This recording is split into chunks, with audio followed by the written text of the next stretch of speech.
Ka ndodhur ngjarje, janë zhvilluar çështje, janë elaboruar shumë gjëra. Ka dalë një raport i Departamentit Amerikan të Shtetit për klimën e investimeve në këtë vend. Arse tashmë është botërisht e ditur edhe ndër shqiptar, por edhe ndër ndërkombëtar. Por që të tentosh të kthesh edhe këtë parlament, edhe të vazhdosh në parlament të instrumentalizosh një farsë tjetër, kjo nuk ishte ndodhur kur, as ishte imagjinuar kur. Në rast se juve, tyre për t'ia dhuruar kreu të narkosit si një shpërblim ose si një minjohje që po fut paranë e drogës dhe të korrupsionit në sistemin dhe në ekonominë shqiptare. Ka gjë më tronë se kjo.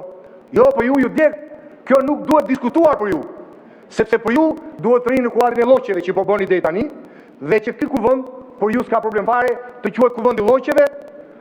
Mjafton që kreu i narkos së bashku me të organizatë kriminale këtu të firmosin pap sipas interesave të klientelistës dhe të karteleve që ju kanë thjesht kur gjysmë për jush, se këtu folën ti e përfaqësues e kartele. Folën përfaqësues e kartelesh këtu. Po, kush ka sjell vot ty? Kush ka sjell ty? Bençimi ka sjell ty këtu. Ti s'ka si vot. Zoti Notari, lutem mos përdorni fjalor jo parlamentar. Nëse doni të vazhdoni fjalën. Çka ka sjell? Soel Qela. Ja pra këtu është. Ja ku e ke. Kush e ka sjell të ministër? Soeli. Të tjetër kush e ka sjell? Xhabafti. Ja ku ke blen Xhabaftin. Ja pra kjo është. Ja ku e ke. Kush e ka sjell? Kush e ka sjell të tjetër? E ka sjell Tropinët. Ja ku jeni. Prandaj ju djeg. Detori ta mbani në suazën e lloqeve gjithë të histori. Jo. Departamenti Amerikan i Shtetit ka thënë atë që kemi thënë dhe ne, por që ju kur e thonim ne kërcenit se jo opozita. Shish thot, ekonomia shqiptare dhe zhvillimi i saj mbeten të ndjeshëm ndaj korrupsionit për hapur. Kush e bën korrupsionin? Ja ku e ke organizatën kriminale. Ta bën korrupsionin me ngrihen narkosin. Po. Ndaj krimit organizuar. Kush është krimi organizuar? Karteli Troplini, karteli Qela i Soel Qelës, karteli i Xhabave e tjerë. Kto janë krimi organizuar. Po këta ju kanë thënë gjysmën tuaj këtu. Ndaj ju e mbyllni, se zguzoni të flisni kundër patronëve. Ndaj keni qef që vazhdimisht vetëm lloqe. Po çfarë thot raporti? Raporti thot sepse konkurenca në qeverinë e narkosit është e trembruar. Pse fituesit e tendave të koncesioneve cakton narkosit. Nuk ka lidhje me procedurat. E thot Departamenti Amerikan i Shtetit dhe jo vetëm opozita. Po çfarë thot? Ju keni thënë narkosit thot që këtu është mrekullia në këtë vend. Po raporti i Departamentit Amerikan të Shtetit thot se prodhimi i përgjithshëm bruto për frym është sa 1/4 e BE-s. Keni parë narkosi që thotë në BE në 2030. Në BE me çfarë? Po. Me çfarë në BE? Tani, çfarë thot?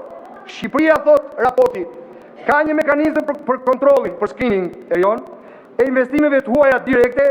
Investorët e huaj vazhdojnë ta perceptojnë Shqipërinë si një vend vështirë për të bërë biznes. Ata theksojnë vështirësitë vazhdueshme për shkak të korrupsionit në sistemin publik, për shkak të sistemit gjyqësor dhe prokurimeve publike që narkosi i ka shkatëruar dhe për shkak të konkurrencës së padrejtë. Thot edhe për shkak pastrimit parave, të asaj orës 500 euro dhe të takimit të Arubës. Po. Thot që ndryshohen legjislacioni fiskal sipas interesave. Po, të obortarëve. Thot edhe i gjë tjetër për pronën, po ju doni t'ja dini të drejtën profesore. Një VKM ja merr pronën qytetarëve në Bregdetit dhe ja jep një obortari ose një gastori të qeverisë, investor strategjik. Kto janë? Po. Pa diskutim, shpopullimi është shpopullimi është problem madhor, se të ikin shqiptarët për shkak se ke narkosin këtu. Pa na ikin. E thot raporti. Po. Komuniteti i biznesit thot, raporton se prania e madhe e të ardhurave të paligjshme nga trafiku i drogës, nga kontrabanda, nga evazioni fiskal që bën narkosi këtu, po, dhe nga korrupsioni, po, shtrembron konkurrencën në treg. Po. Investorët e huaj raportojnë se kanë qenë objekt shantazhesh edhe nga administrata, pra gjoba nga narkosi këtu, por edhe nga mediat që ju keni kontrolluar dhe i keni kthyer vari Karlo shumicën e mediave në këtë vend, edhe nga grupet kriminale, pra nga kartelet. E thot raporti Departamentit Amerikan të Shtetit. Pra ju ka bërë një skaner ju dhe kësaj grupi tu që është narkos, një skaner jashtë çdo perceptimi. Kur e thoshim ne, jo opozita, ja po e thot raporti Departamentit Amerikan të Shtetit. Por raporti thot se raportet për korrupsion në prokurimet qeveritare janë të zakonshme. me investitorë që raportojnë rastet e korrupsionit dhe që vënojnë ose pengohen qëllimit investimet në Shqipëri. Ja, kjo është pasqyra juaj, kjo është fytyra e juaj. Përdorimi i vazhdueshëm i kontratave i atyre PPP-ve të famshme që Erioni ke pas kundërshtuar dikur, po thot ka reduktuar mundësitë për konkurrencë. Duke përfshirë kryesisht investitorët e huaj, zero shans konkurrence. Narkos i ulet dhe cakton, ky Karagjoz do të marrë këtë, ky oportar, ky lozonjar do marrë këtë dhe i mbyll. S'ka as ligj asgjë. E repetemi ne, që jemi të qartë për këto. Po çfarë thot tjetër raporti i Dashit? Disa investitorë amerikanë janë përballur me mosmarrëveshje të vështira tregtare me entitetet publike dhe private. Pra me këta, me përfaqësinë e Arubas. Prit, me përfaqësinë e Arubas. Investitorët amerikanë janë përballur me përfaqësinë e Arubas. Po. Dhe ke dy raste që kanë përfunduar në arbitrazh ndërkombëtar. Prit, mos u mbut. Pra, çfarë thot tjetër? Çfarë thot tjetër raporti? Raporti thot, të drejtat pronësore vazhdojnë të jenë një sfidë e madhe për Shqipërinë. Pasi në Shqipëri është shumë e vështirë që të sigurohet titulli i qati pronës. Çfarë tregon? Urrëtitjen që Narkos i ka për pronarët legjitim, sepse ka një program për të rrëmbyer gjithë pronat, edhe me investime strategjike në Begdet, po edhe tani me programin e Malit, për të rrëmbyer pronat dhe për t'ia dhënë gastorëve, oportare apo hysmeqare të Narkosit. Por mbi të gjitha, Aruba është ajo që ulëret sot gjithkund. Po, me që bët kurios, po ju a them. Dy ministra tuajet kanë qenë të deleguarit e Narkosit në samitin e Arubës të mandatuar.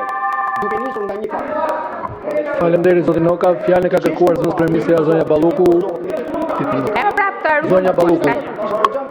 I nderuar koleg Noka, personalisht kam respekt për eksperiencën e gjatë që ke në parlament dhe do desha të thoja për shqetësimin që ke për ministrat që nuk marrin kohën e dur për t'u promovuar, që duke parë tkurrjen e votave që keni në një trend të vazhdueshëm, zgjedhje pas zgjedhjesh, kemi vendosur që t'ju lëmë më shumë hapësirë juve që të promovoheni. Ministrat kanë të gjithë vëmendjen e publikut dhe gjithë kohën e dur mediatike për të promovuar punën e tyre dhe programin e qeverisë. Ndërkohë që ju dukeni që jeni në ditë të keqe, votat janë gjithmonë më pak, dhe mirë do ishte ta merrni këtë kohë, po ta përdorni dhe si duhet. Tani për sa i përket departamentit shtetit që referoheni, duhet ta vendosni një standard. Nëse do t'i referoheni departamentit shtetit, duhet t'i referoheni gjithmonë. Jo vetëm kur keni interes dhe kur doni të bëni zhurmë duke i shtrëmbruar raportet e tyre.